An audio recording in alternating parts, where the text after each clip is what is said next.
Hello, my name is Laura Sepulveda and my co-researcher is Adriana Barbosa. In this occasion, we want to talk about our research project that is named Impact of English Phonetic and Phonology course on pronunciation of different phonemes in A2 level students at the University of Pamplona.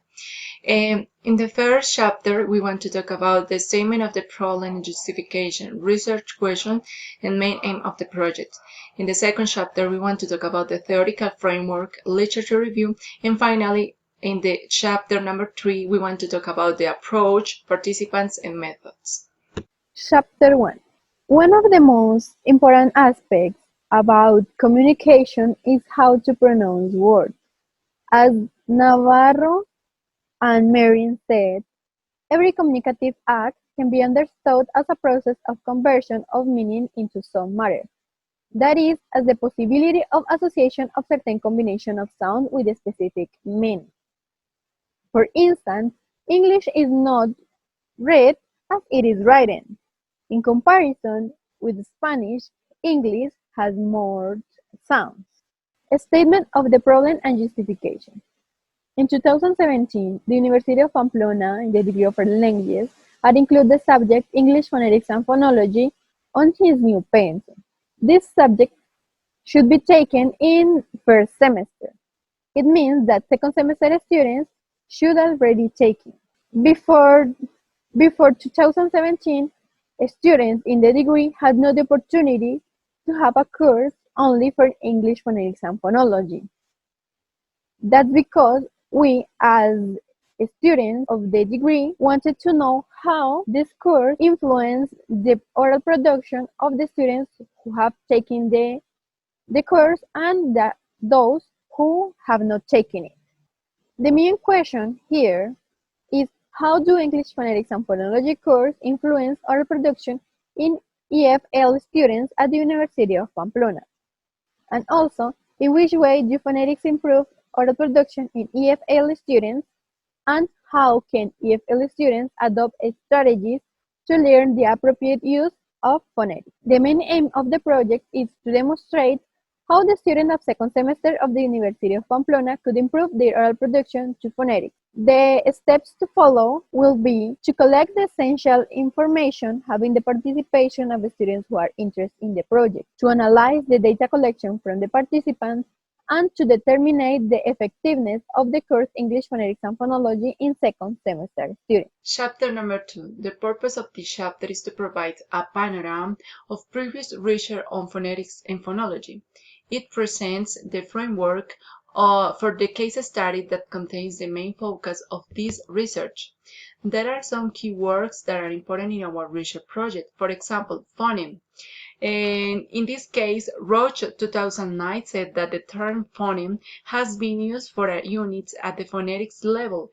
According to literature, to literary devices, there are a total of 44 phonemes in the English language, which include consonants, short vowels, long vowels, diphthongs, and triphthongs. Pronunciation. A definition taken for Oxford Dictionary is the act or manner of pronouncing words, the utterance of a speech, a way of speaking a word, especially a way that is accepted or generally understood. Is accepted also in a graphic representation of the way a word is spoken using phonetic symbols. Phonology.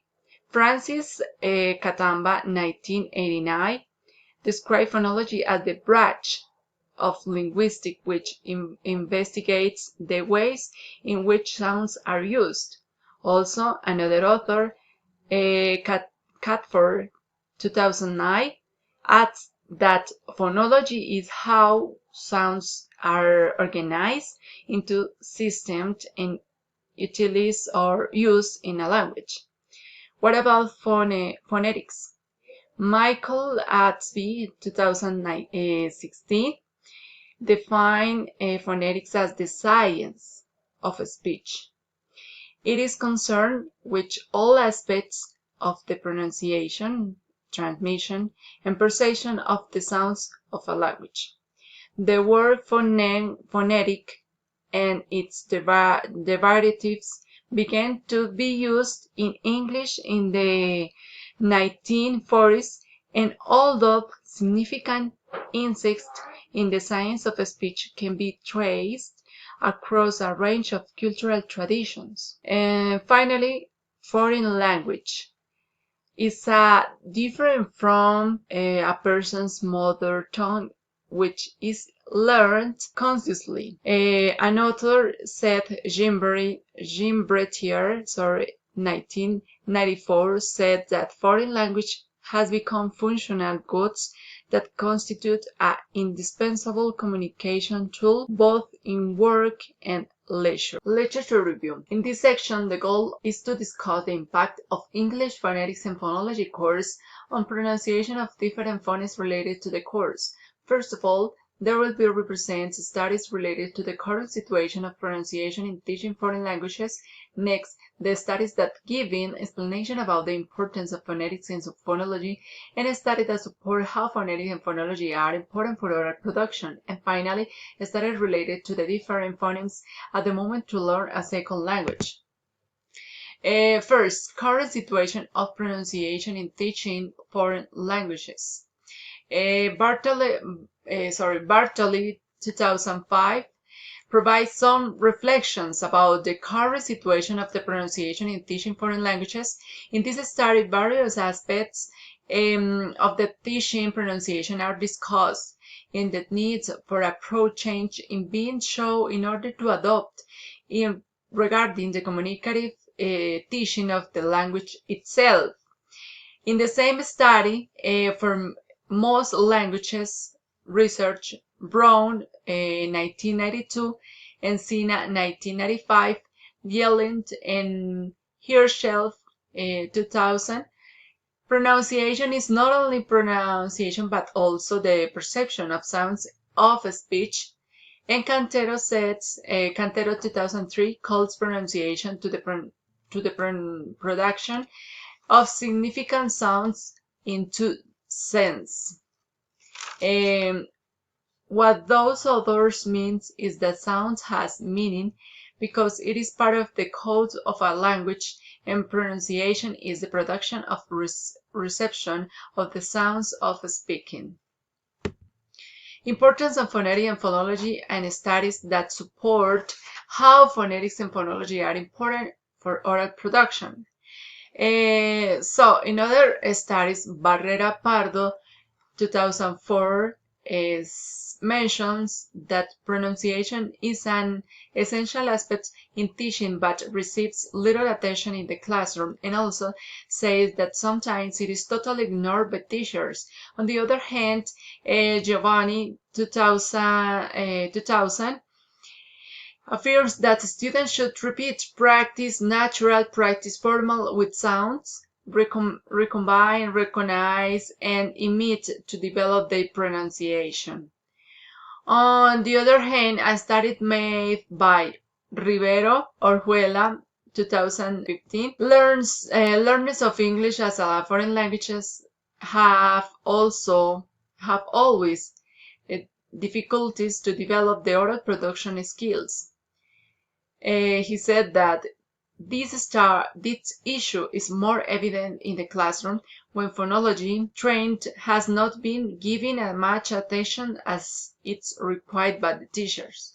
And finally, different phonemes at the moment to learn a second language. In her book, Jean Gilles 2000 mentioned that listeners engaging in interlanguage talk are generally unable to compensable for one another's phonological shortcomings by using contextual and contextual quotes to interpret meaning, and by consequence phonological intelligibility is essential. And on the other hand, the author explained and examined the influence exerted by the L1 on L2 pronunciation and oral production by extension of the designs of the phonological core. Picasso 2000 2010 studied the phonemes of the language and the distinctive features of the phonemes. He said that each language has a limited number of phonemes. For example, in the majority of Europe languages, there are 5 vowels phonemes, while in English there are 12. So, in the chapter number 3, the chapter contains the methodology of this study, which will be the approach to be followed during the implementation of this project. The methodology is divided into 3 parts: the approach, context, and population, sample data collection instruments and tools. Approach. This approach is going to follow the qualitative approach. According to Creswell, 1994, a qualitative study is defined as an inquired process of understanding a social or human problem based on building a complex, holistic pictures formed with words, repairing details, view of informants, and conducted in a natural setting. The participants will be 10 foreign language students from second semester who have already taken the course English Phonetics and Phonology. 5 women and 5 men. Their age will be from 18 years old to 20 years old. The sample that we will use will be convenience sampling. It means that the participants will be people who want to work with us. Finally, there won't be any exclusion characteristics for the participants of the project. We're going to use 3 data collection methods. The first one will be non-participant observation. It means that we're going to observe participants, but we're not going to interact with them. The second will be semi-structured interview. It's an interview, but there won't be a specific list or a specific question. It depends of the context and the fluence of the interview. And finally, survey. Due to the current situation of the virtuality, we're going to use online surveys where the participants are going to answer some closed and open questions about their perception of the English phonetics and phonology course. To conclude, we expect that students wanted to participate in our research project. Thanks so much and see you next time.